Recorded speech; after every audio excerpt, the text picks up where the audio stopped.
Causes of cell injury, कि कोई भी इंजरी कॉज होने का क्या कारण हो सकता है। तो इसके अंदर जो मेन पॉइंट है वो हमें जो पढ़ने हैं, इसकी एक ट्रिक है।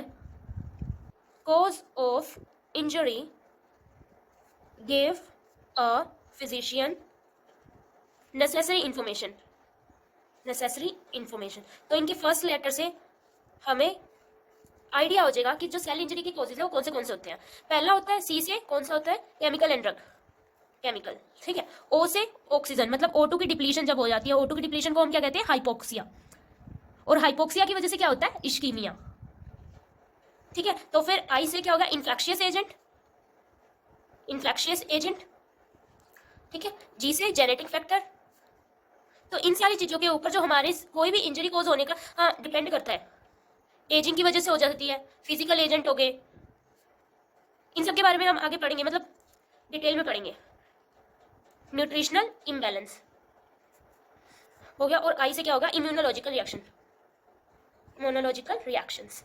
केमिकल्स की वजह से हमारे सेल को इंजरी कैसे हो सकती है, जैसे हम अल्कोहल की कंजप्शन करते हैं, ठीक है, अल्कोहल की कंजप्शन करते हैं, ड्रग्स की कंजप्शन करते हैं, और जो हमारा खाना होता है मान लो उसके अंदर इंसेक्टिसाइड्स और पेस्टिसाइड्स होगा, तो इसकी वजह से क्या हो जाता है, जो सेल है ना उसको डैमेज हो जाता है। अगर सीवियर डैमेज नहीं हुआ तो जो सेल है वो क्या करेगा, अडेप्ट करने की कोशिश करेगा, लेकिन अगर ज्यादा डैमेज हो गया तो सेल अडेप्टेशन नहीं होगी और क्या होगी, अल्टीमेटली जो सेल की क्या होगी, डेथ हो जाएगी। नेक्स्ट हमारा क्या है, O2 डिप्लीशन, मतलब हाइपोक्सिया। ये मेजर कारण होता है किसी भी सेल का डेथ का, ठीक है, सेल इंजरी का मेजर कारण होता है। हाइपोक्सिया क्या होता है, 4 टाइप के होते हैं, ठीक है। एक तो होता है, यहाँ लिख देती हूँ हाइपोक्सिया, इसके टाइप को आप हैश से याद कर सकते हैं, हैश। एक तो होता है हाइपोक्सिक हाइपोक्सिया, हाइपोक्सिक। दूसरा होता है अनेमिक, ठीक है। फिर होता है स्टैग्नेंट, ठीक है। और है हिस्टोटॉक्सिक हाइपोक्सिया। ये होते हैं हाइपोक्सिया के टाइप है, हाइपोक्सिक हाइपोक्सिया, अनेमिक हाइपोक्सिया, स्टैग्नेंट और हिस्टोटॉक्सिक हाइपोक्सिया। हाइपोक्सिक हाइपोक्सिया के अंदर क्या होता है कि जब PO2 मतलब पार्शियल प्रेशर ऑफ O2 है ना, जो डिक्रीज हो जाता है, जैसे हम हाई एल्टीट्यूड्स पे जाते हैं तो क्या होता है, वहां पे ऑक्सीजन की अमाउंट कम होती है, इसीलिए वहां जाके क्या हो सकता है, हाइपोक्सिक हाइपोक्सिया हो सकता है और हमारे सेल को डैमेज हो सकता है। नेक्स्ट है अनेमिक हाइपोक्सिया। अनेमिक हाइपोक्सिया के अंदर क्या होता है कि जब जो हीमोग्लोबिन होता है ना किसी भी इंसान का, वो लो हो जाता है, मतलब जितनी उसकी नॉर्मल अमाउंट होती है उससे कम हो जाता है, तो तब क्या होता है, अनेमिक हाइपोक्सिया हो जाती है। इसका एग्जाम्पल भी क्या है, अनेमिया, अनेमिया। और यहाँ इसका एग्जाम्पल क्या है, जब हम हाई एल्टीट्यूड्स पे जाते हैं, ठीक है। नेक्स्ट है स्टैग्नेंट हाइपोक्सिया। स्टैग्नेंट हाइपोक्सिया के अंदर क्या होता है कि जो ब्लड फ्लो होता है, ब्लड फ्लो होता है वो डिक्रीज हो जाता है, ठीक है। ये ब्लड फ्लो का डिक्रीज होना मतलब क्या है, उसको क्या हो जाता है, इश्कीमिया, इश्कीमिया, ठीक है। रिड्यूस्ड ब्लड फ्लो को तो क्या कहते हैं, इश्कीमिया कहते हैं, ठीक है। ये सबसे मेजर कारण होता है हाइपोक्सिया का। हाइपोक्सिया के बाद क्या होता है, इश्कीमिया, ठीक है। हिस्टोटॉक्सिक के अंदर क्या होता है, अगर जो हमारा सेल है उसने डिक्लाइन कर दिया O2 को लेने से, ऑक्सीजनेटेड ब्लड को लेने से, मतलब cell decline to take oxygenated blood, oxygenated blood, ठीक है। जैसे क्या होता है जब हमारे भी हो जाती है, एग्जांपल है इसका, साइनाइड पॉइजनिंग वगैरह हो जाती है, साइनाइड पॉइजनिंग। तो ये स्टैग्नेंट हाइपोक्सिया सबसे मेन कारण होता है हाइपोक्सिया होने का। नेक्स्ट अप हमारा आता है इन्फेक्शियस एजेंट या फिर माइक्रोबियल एजेंट। ये क्या करते हैं, मतलब ये होते हैं कोई भी पैथोजेंस हो गए, जैसे वायरस हो गया, बैक्टीरिया हो गया, पैरासाइट हो गए, ये अपनी बॉडी को, मतलब सेल को डायरेक्टली इन्फेक्ट करते हैं, ठीक है, directly affect the body and cause infections, जिनकी वजह से क्या हो जाता है, सेल इंजरी हो जाती है, ठीक है। और अब हम नेक्स्ट अप करेंगे न्यूट्रिशनल इम्बैलेंस, मतलब न्यूट्रिशन की या तो डेफिशिएंसी हो जाए या फिर किसी न्यूट्रिशन का एक्सेस अमाउंट में प्रेजेंट होना, दोनों का ही हमारी बॉडी के लिए खतरनाक है और उससे क्या हो सकती है, इंजरी हो सकती है। जैसे कि डेफिशिएंसी की एग्जांपल है, जैसे क्वाशिकोर हो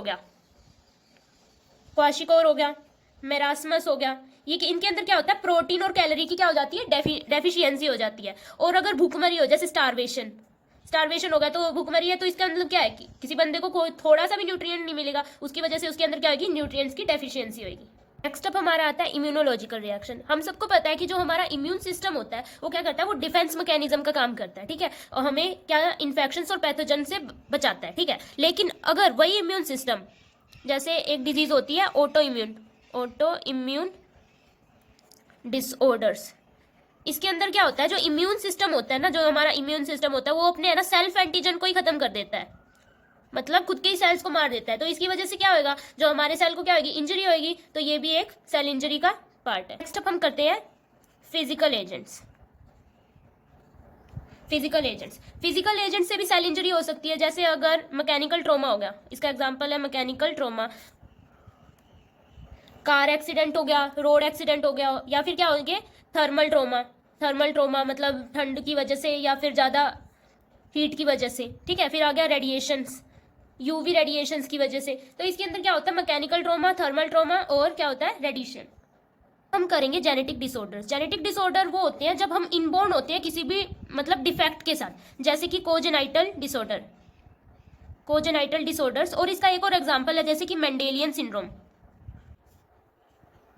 कोजेनाइटल डिसऑर्डर्स क्या होते हैं, जब हमारा स्ट्रक्चरल एंड फंक्शनल, हम क्या होते हैं, स्ट्रक्चरल और फंक्शनल क्या होते हैं, एबनॉर्मल होते हैं, उनको कहते हैं कोजेनाइटल डिसऑर्डर, ऐसे डिसऑर्डर, ठीक है। और ये क्या होते हैं, बिफोर बर्थ, मतलब जन्म लेने से पहले ही हमारे अंदर कुछ ऐसे डिफेक्ट्स होते हैं, ठीक है। या तो हमारे स्ट्रक्चर के अंदर कोई गड़बड़ी होगी या हमारे फंक्शंस के अंदर होगी। जैसे कि कभी कभी, जैसे इसका और भी एग्जांपल है, सिकल सेल एनीमिया हो गया, ठीक है, रिकेट्स हो गया। और नेक्स्ट हमारा मेंडेलियन सिंड्रोम के अंदर क्या होता है कि ऑल्टरेशन हो जाती है, एक जीन के अंदर ऑल्टरेशन हो जाती है जिससे म्यूटेशंस होती हैं, और ठीक है, जो क्या करता है जिसकी वजह से एबनॉर्मेलिटी होती है, ठीक है। ये होता है जेनेटिक।